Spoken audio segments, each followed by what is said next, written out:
আবুল আহাবের বোন নাম কি? স্ত্রীর নাম কি বলেন বলেন? উম্মে জামিল। কি নাম? এখনো সেই জায়গাটা আছে, সেই গর্তটা। আল্লাহর নবী যখন ঘর থেকে নামাজ পড়তে যেতেন খানায় কাবায়, বাবে রহমাত বলে একটা দরজা আছে, ঠিক ওই সোজা কাঁটা কুড়িয়ে কুড়িয়ে ওখান থেকে ফেলে দিত নবীর কষ্ট দেওয়ার জন্য। এই উম্মে জামিল আবুল আহাবের থেকে আরো বড় ছিল, আবুল আহাবের থেকে আরো কড়া ছিল। যখন 19-20 দিন ওহী আসে না, ওই সময় উম্মে জামিল আমার নবীর কাছে এসেছে, আল্লাহর নবীর কাছে এসে বলে, এ মুহাম্মদ, তোর কাছে একটা শয়তান আসতো, ওই শয়তানটা তো আর আসে না, ওই শয়তানটা তো আর দেখতে পাই না। জিবরাইল আসতো, জিবরাইল আসে না, নবীর মন খারাপ। আর উম্মে জামিল বলে, মুহাম্মদ তোর কাছে যে শয়তানটা আসতো, ওই শয়তান তো আর আসে না। আল্লাহর নবী তাও রাগ করলেন না। আমার আল্লাহ সঙ্গে সঙ্গে একটা সূরা নাজিল করলেন, ওই সূরাটার নাম হলো সূরাতুদ দুহা। 30 পারার ভিতরে আছে।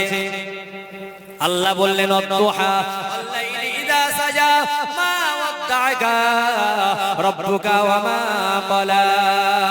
আল্লাহ বললেন, নবী রে, দিনের কসম খেয়ে আমি বলি, ওয়াদ-দুহা শব্দের অর্থ হলো দিনের বেলা, সকাল বেলা দিন যখন পরিষ্কার হয়, কতই না ভালো লাগে, ঘুরতে কতই না ভালো লাগে, মাঠে ঘাটে যেতে কতই না ভালো লাগে। আল্লাহ ওই দিনের কসম খেয়ে বললেন, আদ-দুহা, আমি দিনের কসম খেয়ে বলি নবী আমার, এই 19-20 দিন ওহী আসেনি, এই জন্য আমি তোমার উপরে রাগ করিনি, আমি দিনের বেলাও তোমাকে ভালোবাসি। ওয়াল-লাইলি ইযা সাজা, আল্লাহ রাতের অন্ধকারের কসম খেয়ে বললেন, নবী আমি রাতের বেলার কসম খেয়ে বলি, রাতের বেলাও তোমার উপরে আমার রাগ নেই, দিনের বেলাও তোমার উপরে রাগ নেই, আমি দিনের বেলাও তোমাকে ভালোবাসি, আর রাতের বেলাও তোমাকে আমি ভালোবাসি। বলেন সুবহানাল্লাহ। নবীর আর মন খারাপ থাকবে? মন খারাপ, ওহী আসে না। আল্লাহ সূরা নাজিল করে বললেন, নবী দিনের বেলাও যেমন ভালোবাসি, রাতের বেলাও তেমন তোমাকে ভালোবাসি। সবার নসিব জুটবে না এই জায়গায় বসা, আম বাগান, জাম বাগান, এখানে সেখানে শীতের রাতে বসবে, যেখানে 10 রাত বসে থাকলেও একটা নেকি তো দূরের কথা, নেকির গন্ধও পাওয়া যাবে না। ঠিক না বেটি? আর এই মজলিসে বসলে কিছুই বলা লাগবে না, অটোমেটিক গুনার খাতা থেকে গুনাহগুলো মাফ হবে, আর সওয়াবের পাল্লাটা ভারী হতে থাকবে। খুশি হয়ে বলেন সুবহানাল্লাহ। একবার দরুদ আল্লাহুম্মা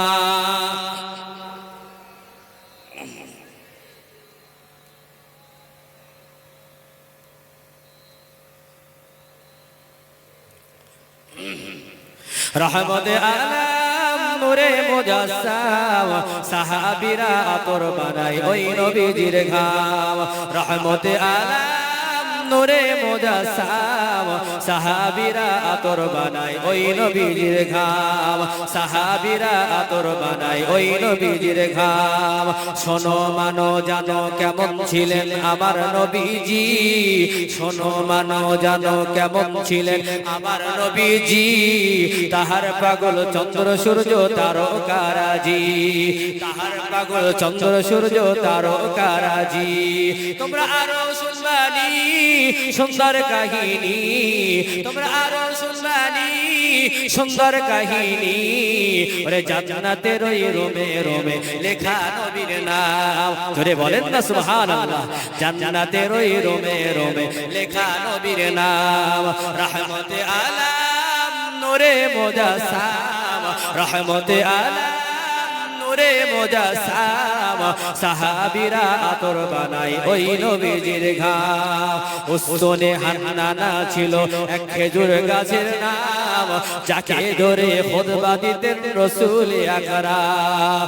গাছটা নবীর বিরহে সদা কাঁদিতে রহে, গাছটা নবীর বিরহে সদা কাঁদিতে রহে। হতভাগ যে যত সাহাবায়ে কেরাম, হতভাগ যে যত সাহাবায়ে কেরাম। রহমতে আলম নূরে মুজাসসাম, রহমতে আলম নূরে মুজাসসাম ওরে সাহাবীরা আতর বানায় ওই নবীজির ঘাম সাহাবীরা আতর বানায় ওই নবীজির ঘাম আল্লাহুম্মা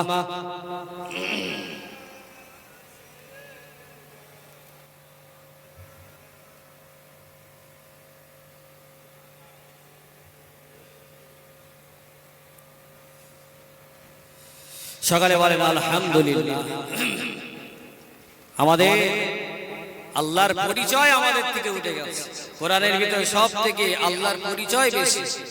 আমরা যদি মুসলমান হই আল্লাহর পরিচয়টা না জানলাম, আল্লাহকে না জানলাম তা কি চিনব আমরা? আল্লাহ চিনতে গেলে আগে কোরআনের সঙ্গে জুড়ে থাকতে হবে। কোরআনকে জিজ্ঞাসা করুন, এই কোরআন শুধু খতম করার জন্য আর তারাবির জন্য নামাজের জন্য আল্লাহ দেন? এই কোরআন মানুষের মতো কথাও বলতে জানে। কোরআনকে জিজ্ঞাসা করুন, কোরআন আল্লাহর পরিচয়টা আমাকে বলো। সঙ্গে সঙ্গে কোরআন আপনাকে উত্তর দেবে। এটা খুশি হয়ে বলেন না সুবহানাল্লাহ। কোরআনকে যদি জিজ্ঞাসা করেন, কোরআন বলো আল্লাহর পরিচয়টা আমাকে দাও, আমি একজন মুমিন মুসলমান, আল্লাহর পরিচয়টা আমার লাগবে।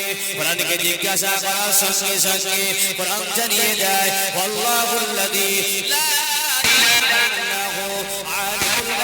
والشهادة والرحمن الرحيم যেমন আল্লাহ পাক রব্বুল আলামিন 27 নম্বর পারার ভিতরে জানিয়ে দিলেন, আল্লাহুল্লাযী লা ইলাহা ইল্লা হু আলিমুল গায়বি ওয়াস শাহাদা। আল্লাহর পরিচয় যদি কোরআনকে জিজ্ঞাসা করেন, কোরআন বলেন আল্লাহ ছাড়া কেউ নাই।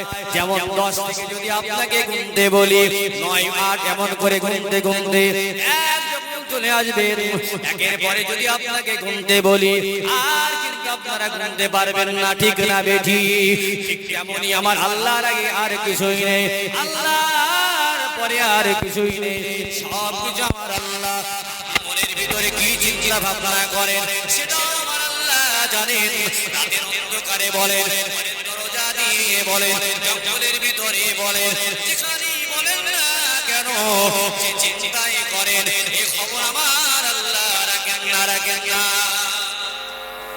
আল্লাহ বলে, বান্দা আমি শুধু 2-4টে গ্রাম চালাই না, রব্বুল মাশরিকাইন ওয়া রব্বুল মাগরিবাইন। কোরআন শরীফে আমার আল্লাহ সূরা রহমানের একটা আয়াত আপনাদের কাছে বললাম। আল্লাহ বলে, পূর্ব থেকে পশ্চিম গোটা পৃথিবীটা আমি আল্লাহ পরিচালনা করি।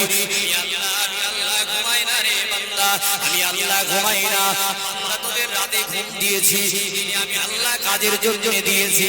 তোরা রাতের বেলা রাত 2টার সময় ট্রেন ধরবি, বান্দা রাত 2টার সময় ডাব নিয়ে যাবি, বান্দা রাত 2টার সময় পেশাব লেগে উঠবি। আমি আল্লাহ যদি ঘুমিয়ে থাকি, বল বান্দা চোখের পাতাটা কে খুলে দেবে? আমরা ঘুমিয়ে থাকলে আমাদের চোখের পাতাটা কে খুলে দেয়? একটা কথা বলেন বাবা, আল্লাহ খুলে দেয়।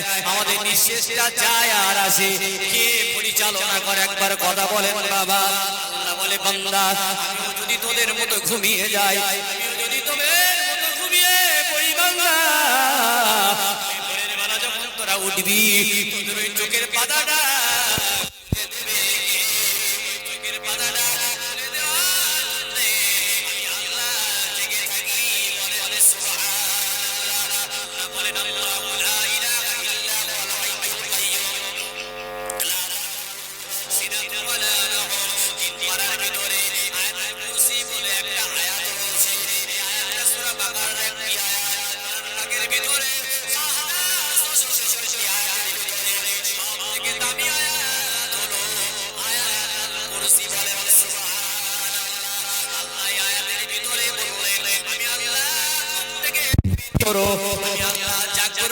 পবিত্র, আমি আল্লাহ আমাকে নিয়ে তোমরা পাল্লায় ওজন দিয়ে যেও না। কেমন আল্লাহ জানেন, কোটি টাকাতে থাকলেও আপনি একটা বাচ্চা হবে না। আপনার যদি 100 বিঘে জমি থাকেও একটা বাচ্চা হবে না।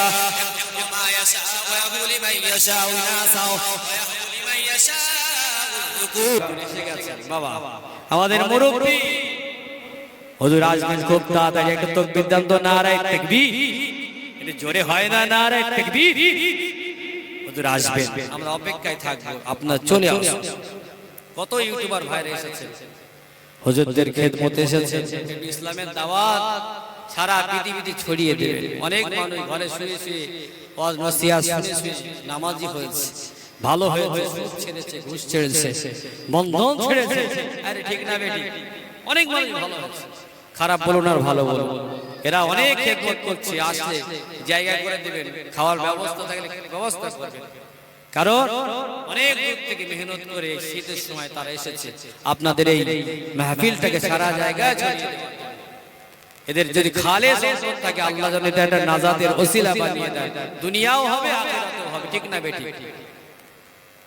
কোথায় যাচ্ছেন আপনারা? দরুদ আল্লাহুম্মা সাল্লি আলা সাইয়্যিদিনা মাওলানা মুহাম্মদ ওয়া আলা আলিহি।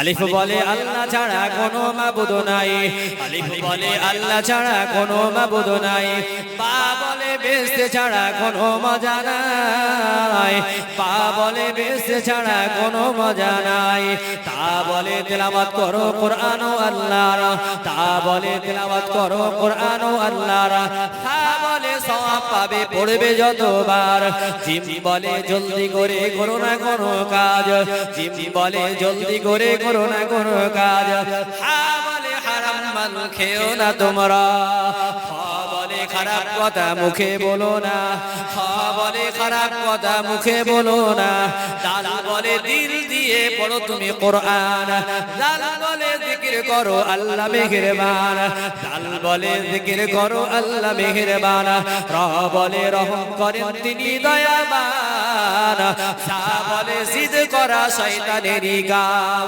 সিন বলে সিজদা করো ওহে মুসলমান, সিন বলে সিজদা করো ওহে মুসলমান, সিন বলে শুকর করা মুসলমানের কাম, সাদ বলে সকাল বেলা ঘুমিয়ে থেকো না, সাদ বলে সকাল বেলা ঘুমিয়ে থেকো না, সাদ বলে দুঃখীর মনে কষ্ট দিও না, আলিফ বলে আল্লাহ ছাড়া কোনো মাবুদ নাই, বা বলে বেহেশত ছাড়া কোনো মজা নাই। আল্লাহুম্মা সাল্লি আলা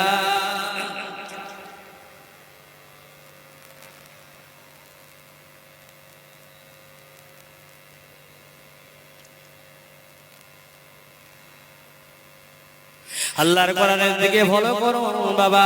আল্লাহ কোরআনে জানিয়ে দিয়েছেন আইনামা তাকুনু ইদরিকুমুল মাউত ওয়ালাউ কুনতুম ফি বুরুজিম মুশাইয়াদা। পাঁচ পারার ভিতর থেকে একটি আয়াত আপনাদেরকে তেলাওয়াত করলাম। এ যুবকগুলো ভালো করে শোনো, বলো বলো মৃত্যু থেকে তোমরা পালাতে পারবে না। চাঁদেও যদি যাও, সমুদ্রের নিচে বাড়ি হচ্ছে, সেখানে টাকা পয়সা করে যদি লুকিয়ে থাকো, মনে মনে মনে মনে যদি করো এখান থেকে আমার টাকা হয়েছে বাংলাদেশে একটা ঘর করব, যদি মনে মনে করো পাকিস্তানে গিয়ে ঘর করব, লন্ডনে চলে যাব, ফেরেশতা এসে আমরা এর ঘেরিতে আমার খুঁজে পাওয়া যাবে না, এই ধারণাটা তোমার ভুল হচ্ছে। মূর্খ দেশে বসবাস করছো, টাকা থাকলে যদি আমেরিকায় চলে যাও, জার্মানিরা ইরান জাপান জার্মান যেখানে চলে যাও না কেন, মৃত্যুর সময় এসে গেলে ওই জায়গায় আজরাইল পৌঁছে যাবে। কথা বলেন ঠিক না বেঠিক? কুল্লু নাফসিন যায়িকাতুল মাউত, যার আত্মা আছে তার অবশ্যই মৃত্যু হবে। আল্লাহ মৃত্যুর হাত থেকে কাউকে রেহাই দেবে না। কোরআনের আরেকটা আয়াত খেয়াল করে দেখুন, ইযা জাআলহুম লা ইস্তাখিরুনা সাআতান ওয়া লা ইস্তাকদিমুন। মৃত্যুর সময় এসে গেলে এক মিনিট আগেও হবে না বাবা। যদি আল্লাহ মনে করেন এই বিলাদ থেকে যেতে যেতে আপনার স্টক হবে, ওই জায়গায় স্টক হবে। যদি মনে করেন ভেলোরে গিয়ে চিকিৎসা করব, তাও হবে না, হবে না, হবে না। এক মিনিট আগেও হবে না, এক মিনিট পরেও হবে না। চাষির মুখে আমি শুনছিলাম, ওই চাষিকে জিজ্ঞাসা করেছিলাম চাষ কখন ভালো হয়। চাষিটা বলছিল, মাওলানা যতক্ষণ পর্যন্ত জমিতে ঘাম না ঝরানো হয়, যতক্ষণ পরিশ্রমের ঘাম না ঝরা হয়, চাষ ভালো হয় না। ঠিক তেমনি যুবকেরা, আমার মা বোনেরা, যতক্ষণ পর্যন্ত আমার রহমতে আল্লাহকে পাওয়া যাবে না যতক্ষণ না পর্যন্ত তাহাজ্জুদের নামাজের পাটিতে যাই আমাদের পাটিটা ভিজিয়ে না দিতে পারবেন খোদার কসম ততক্ষণ পর্যন্ত আমার আল্লাহ পর্যন্ত পৌঁছাতে পারবেন না বলেন সুবহানাল্লাহ। লোকমান হাকিমের নাম আপনারা শুনেছেন না শোনেননি বাবা? তিনি কিন্তু নবী ছিলেন না, একজন নবী ছিলেন না বটে, কিন্তু তার নামে কোরআনে একটা সূরা আছে, 21 পারার ভিতরে একটা সূরা আল্লাহ দিয়েছেন, ওই সূরাটার নাম সূরাতুল লুকমান। হযরত লোকমান হাকিম এত ইসমে আযম তিনি জানতেন, এত আমল তিনি করতেন, এত আমল তিনি জানতেন। যখন মৃত্যুর খবর হয়ে গেল আল্লাহ বললেন আজরাইল যা যা যা লোকমানের জানটা কবজ করে নিয়ে আয়। আল্লাহ আসমানে সিদ্ধান্ত করলেন এই খবরটা লোকমান হাকিম তিনি জেনে গেলেন বলেন সুবহানাল্লাহ। লোকমান হাকিম বলছে না না না, আজরাইল এসে যেন আমার খুঁজে না পায়, আজরাইল এসে যেন আমার দেখতে না পায়, আমি লুকিয়ে থাকবো, আমি লুকিয়ে থাকবো। কোথায় গিয়ে তুমি লুকাবে বাবা? লোকমান হাকিম করেছে কি, এক জায়গায় অনেকগুলো ডিম ছিল, ওই ডিমের ভিতরে ইসমে আযম পড়ে ছোট হয়ে গিয়ে একটা ডিমের ভিতরে ঢুকে পড়েছে। এবার খুশি হয়ে বলা যায় না। আজরাইল চলে আসলো লোকমান হাকিমের জানটা কবজ করার জন্য। যে জায়গায় আল্লাহ পাক নির্ধারণ করে দিয়েছে এই জায়গায় লোকমানের বাড়ি, এই জায়গায় গিয়ে লোকমানকে পাওয়া যাবে। আজরাইল এসে লোকমানকে খুঁজে পেল না। যে লোকমানকে 1 ঘন্টা আগে দেখলাম, ওই লোকমান কোথায় গেল? আল্লাহর দরবারে চলে গেলেন। আল্লাহ আপনি তো বললেন লোকমানের জান কবজ হবে, 1 মিনিট আগে পরে হবে না, আমি আগে আগে গেলাম, সময় হলে জান কবজ করব। কিন্তু লোকমান হাকিম তো ওই জায়গায় নাই। আল্লাহ বলে ভালো করে খুঁজে খুঁজে দেখ। আজরাইল সারা গ্রাম খোঁজে, সারা পাড়া খোঁজে, লোকমান হাকিমকে পাওয়া যায় না।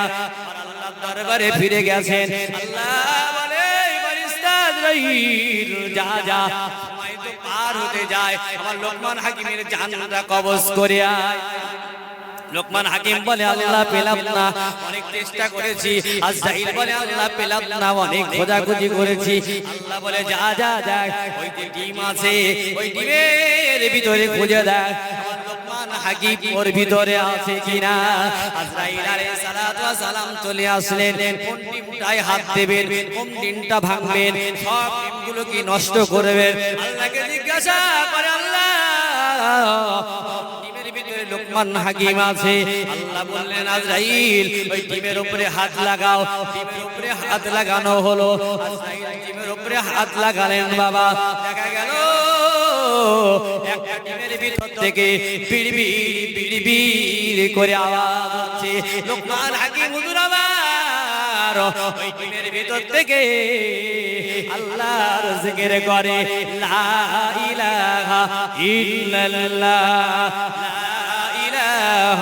ইল্লাল্লাহ। ওই ডিমটা আজরাইল তুলে নিয়ে কানে দিয়ে দেখে ওর ভিতর থেকে মানুষের জিকিরের আওয়াজ হয়। বলেন সুবহানাল্লাহ। আরে হতভাগা বলে আমার সময় নেই, মানে তোর ভিতরে ঈমান নেই, তো সময় থাকবে কি? আল্লাহ তো তোকে শেষ করে দিয়েছে, মোহর মেরে দিয়েছে। ওই ডিমের ভিতর থেকে লোকমান হাকিমের জানটা কবজ করে নেওয়া হলো। ইসমে আযম জানতেন তিনি, তার নামে কোরআনে একটা সূরা আছে সূরাতুল লুকমান। ঠিক বলছি না? ভুল বলছি? আছে না একটা সূরা? হ্যাঁ, আল্লাহ সূরা দিয়েছে। বাবা কোথায় লাগাবে? বলার উদ্দেশ্য হলো কত সুন্দরী, বিশ্ব সুন্দরী, সোনার মুকুট পরে ন্যাংটো হয়ে দাঁড়িয়ে আছে, গায়ে নেই কাপড়, মানে পরনে নেই কাপড় পরে। সে সুন্দরী কবরে গেছে না যায়নি? জাহান্নামে গেছে না যায়নি? কত বড় বড় বাদশা, হুকুমে 10টা 20টা করে মানুষ মেরে দেওয়া হতো। সেই বাদশা কবরে গিয়েছে না যায়নি? বিরাট বাড়ি করেছেন, বাড়ি রেখে চলে যেতে হবে। কবর ঠিক আপনাকে, আপনার কবর আপনাকে ঠিক রাখছে, আপনাকে নিয়ে যাবে। এত বড় শত্রু পৃথিবীতে আর কেউ নেই কবরের মতো শত্রু। যতই সুন্দরী হন না কেন, যতই টাকাওয়ালা হন না কেন, কবর আপনাকে ছাড়ছেন, ছেড়ে যান। একটা মানুষ পরিবর্তন হয়, মিলাদ দেওয়াটা সার্থকতা।